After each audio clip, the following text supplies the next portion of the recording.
Thank you for being here. It's amazing. Here we are in May of 2011, and it was just 11 months ago we introduced Monty as our head coach. And then 40 days later, we were announcing Dell as our new GM. And what we had hoped to accomplish in that timeline was pretty significant, changing the franchise. And changing the culture and the mindset and the expectations, we understood internally what that meant.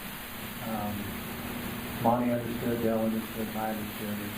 At the time, maybe Monty wasn't as well known as we talked to, and maybe what defined both Dell and Monty was not necessarily who they were as men, but where they came from, the programs they came from.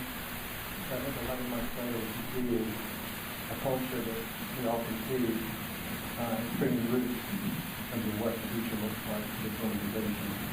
I think we see today two men who have their own individual identities, not for where they come from, but what they're building here.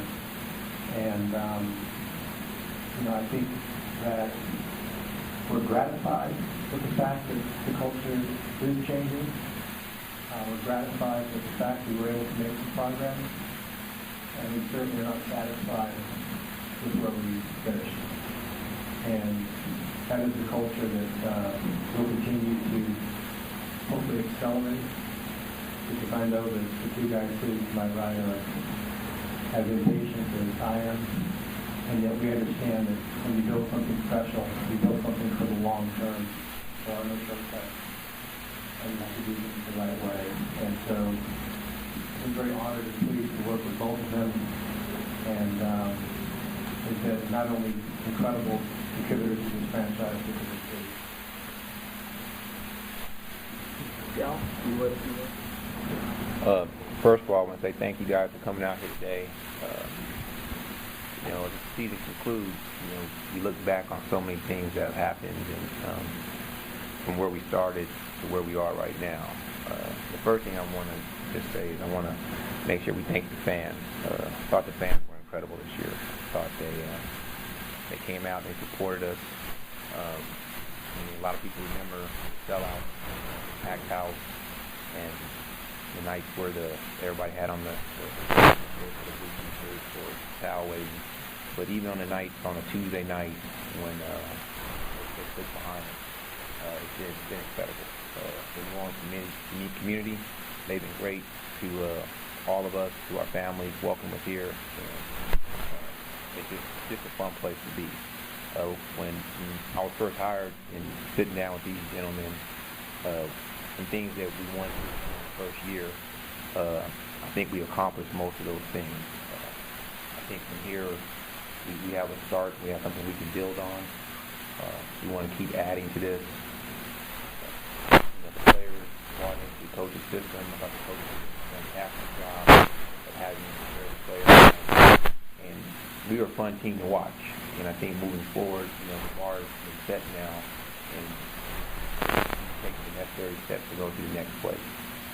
And so, to say that we're satisfied, I think we're moving in the right direction, and we just want to build off of what we were able to do this year. I'm very blessed and fortunate to be working with the two men to my left, because I get a chance to talk to a number of coaches around the league, and not everybody has the synergy that we have. We don't always agree on things, but we always, as you and I were talking earlier today, have the ability or the foresight to unite no matter what the situation. And that's made my job a ton easier than it probably could be. The fans in the community here in this city, the way they've embraced my family, and they'll feel the same way, has been awesome. And like they said, we're just not satisfied with the first steps. I liken it to getting a first down in the Super Bowl. That's basically what we've done, because what we want to do is a monumental task. And I'm looking forward to that challenge, looking forward to being here in this city for a while, a long time. And the big thing, I've stressed this to the players, is that from my side, we have to get better as players. And no matter what the situation is, whether it's working on the jump shot, working on understanding schemes and strategies, guys have to get better. And along those lines, I made them a promise that I was going to get better as a coach. Because I see, I'm watching film now and I'm seeing areas where I need to get better. So we all feel the same way. We have a ways to go. Certainly happy with some of the success we've had, but certainly looking forward to the future. Thanks for the question. Before we ask questions about the team, I have some question about the league. Bear with me for a second. The NFL was made 51 of the lockout.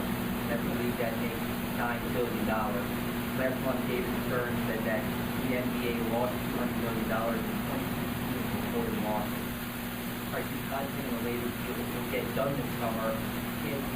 How does that affect your plan with potentially a lockout and something that happened in 99 on the horizon? I must be directed toward Harold. I mean, to be honest, the only people that are delegated to speak on anything related to the CBA is the commissioner or the league office, and nobody here is trying to be evasive on any CBA question, but we are under some strict guidelines that there cannot be any comment whatsoever regarding the CBA. Oh, my wife warned me too because the fine is pretty hefty. So, I guess the answer to your question is no. But, sorry about that, but other questions? To follow up, you can't talk on personnel and the way you go about contracts and that with this kind of big elephant in the room. You're not talking about the CBA, but you're talking about how it will affect it. And you can comment on that stuff. In terms of team plans and how we approach things? Yeah, like contingency plans. Well, certainly we, work internally on, what our objectives are, what we thought worked, what didn't, and what types of personnel we need to get in to the system here. But there's just, it's really unrelated to the CBA conversation. Again, we're not actively involved in negotiating it. And the timelines of that, honestly, I know nothing about. What we're focused on is what we know we need to do in all the summer.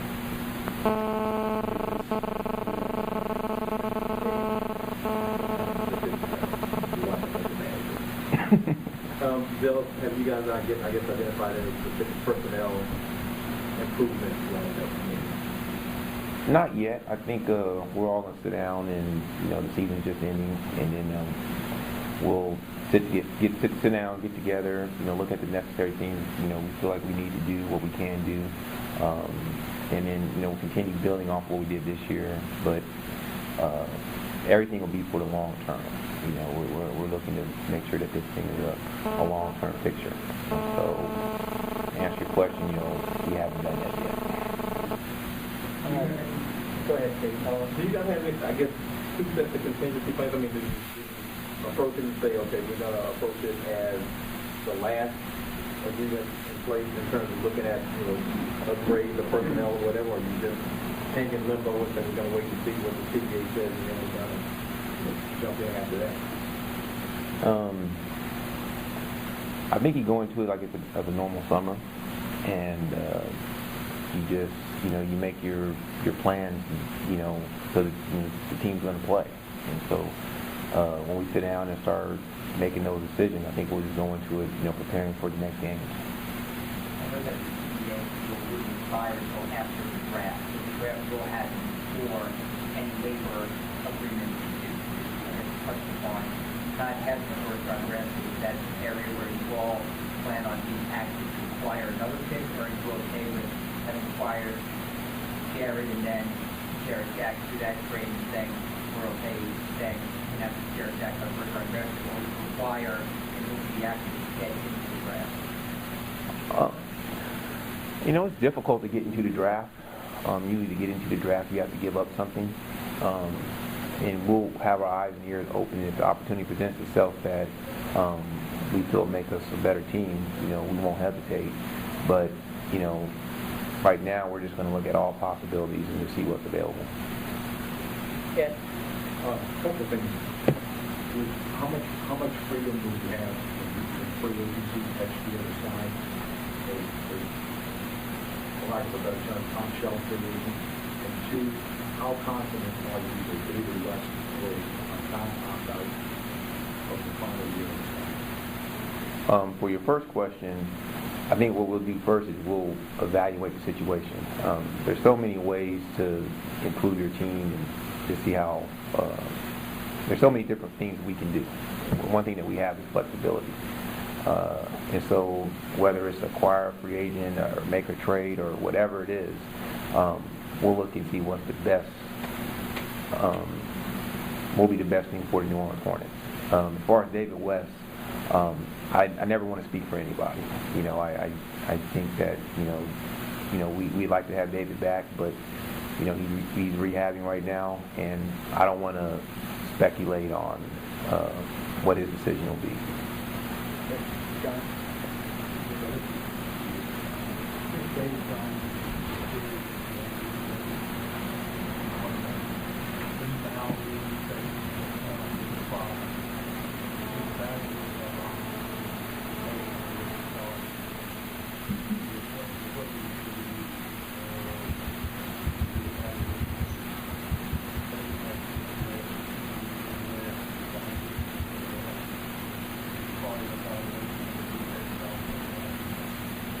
Yeah, I mean, we'll look at what happened in the series, and we'll also look at, you know, the whole body of work during the season. And then we'll look and see what possibilities and opportunities are available. Sometimes it's easy to say you need to do this, you need to do this, but, you know, you have to make it all work and fit together and make the puzzle work. And so, you know, like I said, we plan to sit down and, you know, we'll make these decisions together. I don't mean to be vague, but it's just nothing that we can really pinpoint on today.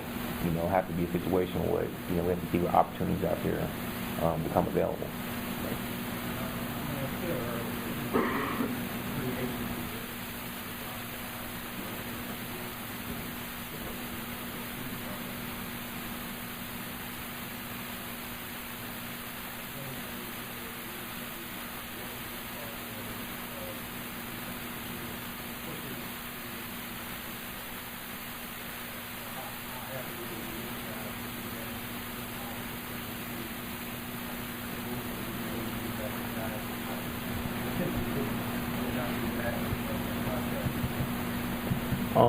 And we do have a number of free agents this year. Like I said, we're all going to sit down and evaluate that. And, you know, we haven't got to that point yet where we decided exactly what direction we're going to go in. But you can believe and trust that we're going to look at every possible way of making this team better. That's just the goal, to make this team better. And all decisions that we'll make will be, you know, made by us and made to make the team better. And it's just really hard at this time to pinpoint one area. Gus? Now, we were talking about a lot of moves out in there, kind of thinking about this meeting. What are Chris Paul in terms of we having the plans this summer class and talking about the future and asset question really thinking okay, that's trying to avoid the situation like Utah and things like that. Just kind of maybe touch base there, maybe we all kind of I mean, I think at some point, I don't think that's the time right now. You know, he's not eligible for an extension until summertime. So I think when that time arises, you know, we'll have those conversations. But at this point right now, there's not really anything you can do. And so Chris has been engaged since day one. He's really been communicating with us, and you know, we have an open line of communications, and we believe that it'll stay like that as the thing continues. I didn't think I was going to talk about that a little bit, but I guess I didn't understand the answer. Is the NBA bank operation with a certain number of fans, a certain center, as you said, waiting until the PGA to do anything at all as far as trading firing, doing this, doing that. But I know there was rumbling from other coaches and people about, what they can do, what they can't do. We all have parameters and rules before the draft or anything, although we just say, wait until we deal with it before you do anything. No, I think the league has always taken the approach of we need to operate, right? So they're not handcuffing us in any way, shape, or form. Like any team, owners typically give their leadership a budget and expectations to work within a budget. And I think what Dell was alluding to is there's a lot of flexibility with the roster now. And so it's not as simple as saying, we want to add X and it's going to be this amount of cost. I think there's some moving pieces that we need to evaluate to see if the opportunities arise, if there's something that we would jump on, i.e. draft pick or whatever else. So there's no ironclad, we would never do this or never do that. I think what Dell was saying is you can trust, based on the moves that he did make this year, that maybe they were for different players, for different positions, but they all had a common characteristic. They were bringing in the type of guys that we want. The types of guys that want to, leave every ounce of their being on the court and dedicate themselves to the system. So I think those are the type of things you can continue to see us do. But if you're looking for a specific, it's going to be this position or that position, we would never focus in and tie ourselves up like that. Yep. Monty, I wouldn't expect you to criticize individual players, but you said earlier that in looking back over some of the games, you found perhaps some shortcomings on your own on the sideline. I wonder if you might share some of those or how you think there were certain situations during the season that I felt like no head coach that I worked under or no mentor that I've worked under could teach me or prepare me for until I went through it. And I see my mistakes when I go back over the film and look at my notes and I watch other coaches calling a timeout in certain situations.